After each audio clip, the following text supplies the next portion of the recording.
మనకు దొరికి ఇక్కడ కాంప్లెక్స్ ఏర్పాటు చేసుకొని సుమారు 26 ప్లాటెడ్ ఫ్యాక్టరీ కాంప్లెక్స్ రావడం ఇది పూర్తి కార్యక్రమానికి చేయడం జరుగుతూ ఉంది. ఈ కాంప్లెక్స్ లో అనుకోవడం అందులో భాగంగా ఉంటూ ఈ కార్యక్రమానికి ఉద్దేశించి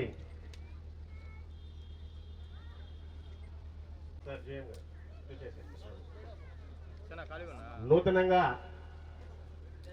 ఏర్పడి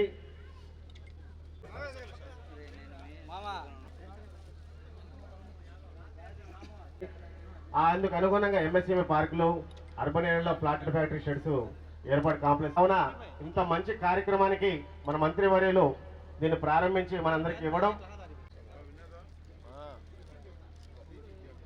ప్రసాద్ సార్ మాట్లాడతారు.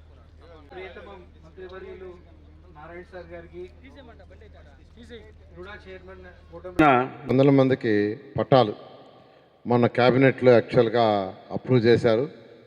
అది ఎన్నో దాదాపు 40 సంవత్సరాల నుంచి పెండింగ్ ఉన్న విషయం. అలాంటిది ముఖ్యమంత్రి గారు క్యాబినెట్లో దాన్ని క్లియర్ చేశారు. ఆ అకేషన్లో నేను ఇక్కడికి వచ్చాను. వారి ఆనందానికి అద్దులు లేవు.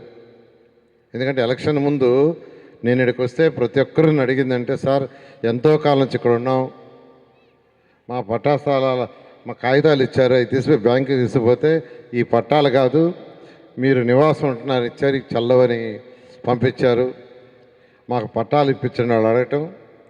అయితే నేను అప్పుడు చాలా క్లియర్గా చెప్పా, ప్రభుత్వం వస్తే నేను గెలిచేవాడు కాదు, ప్రభుత్వం వస్తే అధికారం తీసుకొని ఇక్కడ తీసుకొస్తాను, మీ దగ్గరే కూర్చొని పెడతా, మీ దగ్గరే డిస్కస్ చేస్తా, వీలైతే చేయిస్తానని చెప్పా. అదే మాట తప్పకుండా మార్చి 1వ తేదీ పెన్షన్స్ ఇచ్చేదానికి వచ్చినప్పుడు అధికారం తీసుకొచ్చాను. కలెక్టర్ని, ఆర్డీఓని, మున్సిపల్ కమిషన్ అందరినీ, ఇరిగేషన్ వాళ్ళందరినీ ఇక్కడే కూర్చొని పెట్టి 54వ డివిజన్లో వాళ్ళతో డిస్కస్ చేశా. ఇది నిజంగా అంటే దొంగ పట్టాలు కాకుండా అసలైన సిసలైన పట్టాలు ఇవ్వాలంటే ఏం చేయాలంటే వాళ్ళు చెప్పింది ఒకటే, ప్రాసెస్ చేసి క్యాబినెట్లో అప్రూవ్ చేయాల్సిందే సార్, కలెక్టర్ ఇచ్చేది కాదు, కలెక్టర్ పర్వ్యూ కాదు, ఇది ముఖ్యమంత్రి గారి యొక్క అధ్యక్షత జరిగే క్యాబినెట్లో మంత్రుల సమావేశంలో తీసుకోవాలంటే మొన్న ఉదయం క్యాబినెట్లో దాన్ని పెట్టడం, ముఖ్యమంత్రి గారు దాన్ని అప్రూవ్ చేశారు. నిజంగా నాకు కూడా చాలా ఆనందంగా ఉంది. వాళ్ళ ఆనందం కంటే ఒకసారి నేనే ఎక్కువ ఆనందపడతాను. ఎందుకంటే పేదలు, నిరుపేదలు దాదాపు 40 ఏళ్ళ నుంచి ఉన్నారు. 2014-19లో చక్కగా రోడ్లు వేసాం, డ్రైన్స్ కట్టించాం, డ్రింకింగ్ వాటర్ ఇచ్చాం. కానీ ఆ ఇళ్ళకి, ఆ పట్టాలకి విలువ లేకుండా పోయింది. వాళ్ళు ఇచ్చిన పట్టాలు కాదు, వాళ్ళు ఇచ్చిన కాగితాలకి గత ప్రభుత్వం. సో నిజంగా నిన్నే ఇక్కడికి వచ్చాను, వాళ్ళందరూ నన్ను ఎంతో ఆదరంగా యాక్చువల్గా ఇచ్చేశారు. ఈరోజు మళ్ళీ ఇక్కడికే 54వ డివిజన్లో ఒక మంచి కార్యక్రమం ఇది. ఎందుకంటే ముఖ్యమంత్రి గారు ఎవరు చెప్తున్నారు, ప్రతి ఇంటిలో ఒక ఎంటర్‌ప్రెన్యూర్ కావాలి, ప్రతి ఇంటిలో కనీసం ఒకరైనా వ్యాపారవేత్త కావాలి. ఈ రాష్ట్రం భారతదేశంలో నెంబర్ 1 రాష్ట్రం కావాలి ఆర్థికంగా.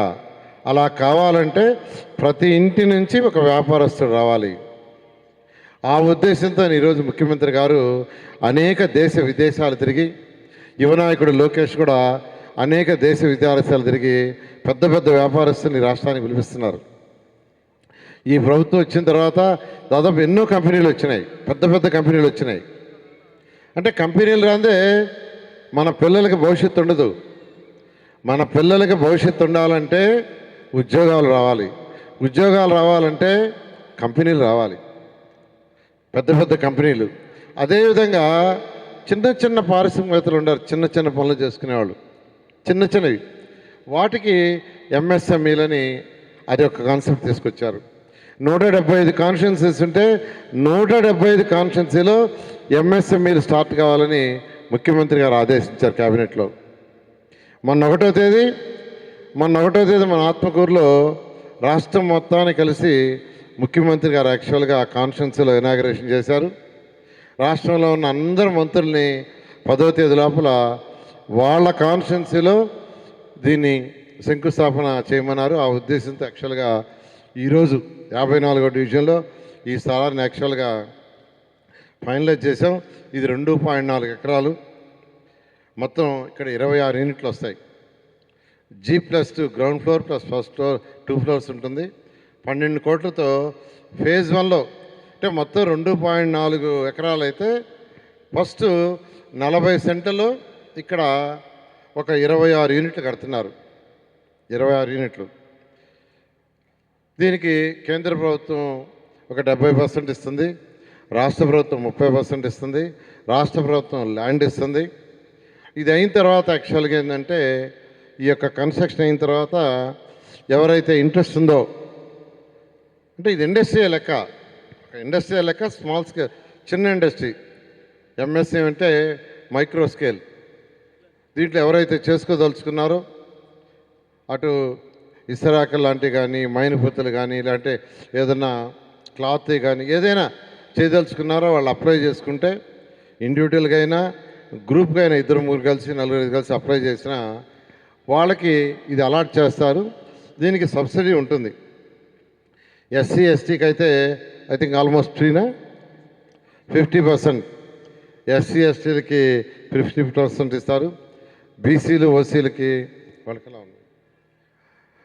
వాళ్ళకి కొంత నిర్ణయిస్తారు. ఆ నిర్ణయించిన ప్రకారం యాక్చువల్గా అప్లై చేసుకుంటే వాళ్ళకి ఇస్తారు. ఇక్కడ 26 యూనిట్లు అంటే సుమారుగా నేను అనుకోవటం ఏంటంటే ఒక 100 మందికి, కనీసం ఒక 100 మందికి, ఒక 100 మంది దీంట్లో వ్యాపారవేత్తలు అవుతారు. నెల్లూరు నగర నియోజకవర్గంలో ఒక శుభదినం అని చెప్పవచ్చు. ఎందుకనంటే రాష్ట్ర ముఖ్యమంత్రి వర్యులు, రాష్ట్ర ప్రభుత్వం యొక్క ఉద్దేశం ప్రతి ఇంటికి ఒక ఎంట్రప్రెన్యూవర్ని తయారు చేయాలనేటువంటి ఒక గొప్ప లక్ష్యంతో ముందుకు వెళ్తున్నారు. దాని యొక్క ఉద్దేశం ప్రతి ఇంటిలో ఒక ఎంట్రప్రెన్యూవర్ కావాలి, ఉపాధి అవకాశాలు మెరుగుపడాలి. ఎప్పుడైతే యువతకి ఉపాధి అవకాశాలు ఇస్తామో కుటుంబ తలసరి ఆదాయం పెరుగుతుంది. కుటుంబ తలసరి ఆదాయం పెరిగినప్పుడు జీవన ప్రమాణాలు పొందుతాయి. ఆ విధంగా రాష్ట్రం అనేది సర్వతోముఖాభివృద్ధితో ముందుకు వెళ్తుందని చెప్పి రాష్ట్ర ప్రభుత్వం మరియు మన ముఖ్యమంత్రి చంద్రబాబు గారు అందరికీ ఈ ప్రదంగా ముందుకు వెళ్ళాలని చెప్పి రాష్ట్ర వ్యాప్తంగా 175 నియోజకవర్గాల్లో ఎంఎస్ఎంఈ పార్కుల ఏర్పాటుకు మే 1న మన నెల్లూరు జిల్లాలోని ఆత్మకూరులో మొదటిగా శంకుస్థాపన చేయడం జరిగింది.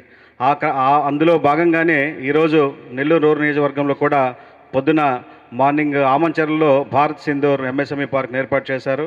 అదే కోవలో ఈ రోజున మన రాష్ట్ర పురపాలక శాఖ మంత్రుల వారి యొక్క అధ్యక్షతన ఈరోజు నెల్లూరు సిటీ నియోజకవర్గంలో ఇక్కడ నేషనల్ హైవేకి ఆనుకొని తూర్పు దిక్కున మంచి ప్రైమరీ ల్యాండ్లో ఇక్కడ ఈ ఎంఎస్ఎంఈ పార్క్కి శంకుస్థాపన చేయడం చాలా శుభ పరిణామం చెప్పి తెలియజేస్తూ మరెన్నో వీడియోల కోసం మా ఛానల్ ని సబ్స్క్రైబ్ చేసుకుని పక్కనే ఉన్న బెల్ ఐకాన్ ని క్లిక్ చేసి యాక్టివేట్ చేసుకోండి.